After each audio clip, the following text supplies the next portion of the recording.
Well, hi, I'm Kevin Miller, and today we're going to look at what it means to be an effective leader. I hope that I can take you on a brief journey through some different contemporary leadership styles in order for you to really find where you fit. I know personally, I don't really specifically fit into just one category, but I find that I'm best able to practice leadership through piecing together some of the different categories and really finding out where best practices for me fit within those pieces to the puzzle. So Nelson Mandela once said, "It's better to lead from behind and to put others in front, especially when you celebrate victory when nice things occur. You should take the front line when there is danger. Then people will appreciate your leadership." I bet many of you can think of people that you've looked at from afar that have been incredible leaders, maybe even influential to you. People like Martin Luther King Jr. or Mahatma Gandhi, or the most famous and my favorite, Jesus. We look at these different leaders from afar and really strive to emulate as much as possible. Or maybe it's a leader that is that's been in your life. Maybe it's a youth pastor or a counselor or someone like that that has really emulated what it means to be a leader. Well, I want to just walk through some practical steps of leadership styles, and you're probably able to begin to piece together some of those people and where they fit into those different styles. So the first one that we want to jump into is the leader-member exchange theory. And basically this argues that because of time pressures, leaders establish a special relationship with a small group of their followers.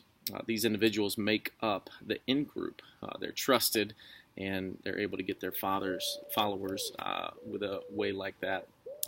When you're under pressure or in a moment where you're together fighting for a similar goal, there brings a closeness and there brings a trust with leaders that you can follow. The next one is charismatic leadership. Many times this has to do with an individual that is incredibly outgoing, loving, and someone that people look at as someone that they want to follow. And it attributes to heroic or extraordinary leadership abilities when they're able to observe certain behaviors. And I think we've all met those leaders that are incredibly charismatic and that people want to follow in a big way. The other one is transactional versus transformational leadership. Transactional leaders basically guide their followers towards establishing goals and a clarifying role and the task requirements. So it's really the practical side of that leadership style. And then transformational are the leaders who inspire followers to transcend their self-interest for the good of the organization or company. And I really enjoy the whole aspect of transformational leadership because it shows that there's something bigger than ourselves out there and bigger than what we're doing. But it also means that you do have to have the transactional side as well to have the things that you need to get done. So a good leader, according to organizational behavior, would be both of those and be able to emulate both of those roles. And next we have authentic leadership.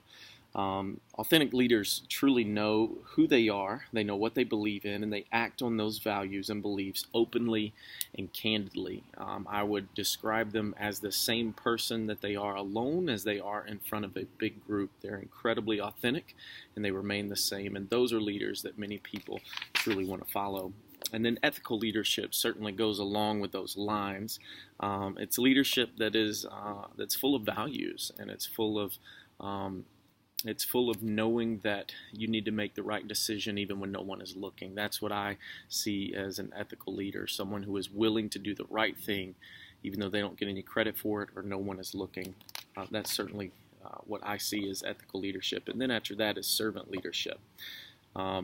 Servant leaders go beyond their self-interest and focus on opportunities to help followers grow and develop. Servant leaders are truly like Jesus, and the fact that Jesus, I think, was the greatest, well, I don't think there's any debate about it, but he was the greatest servant leader that there was, and the fact that he served the people that no one else wanted to serve. He served the bottom of the bottom, but in that, it gave them a new hope to be the best that they could be in their life. And so I think that he emulated here on earth and emulates what a servant leader is. And so those are just a few of the many different styles of leadership, but ones that are really important in moving forward, and ones that I feel that many of us can truly be attracted to, or feel like our puzzle pieces fit within some of those. And again, I think that the best example would be Jesus and practical leadership, in my opinion. He taught in a way that made others want to learn more. He was empowering. He was a servant among other servants, and he died for his followers. He gave his life for his followers. There will never be another one like him.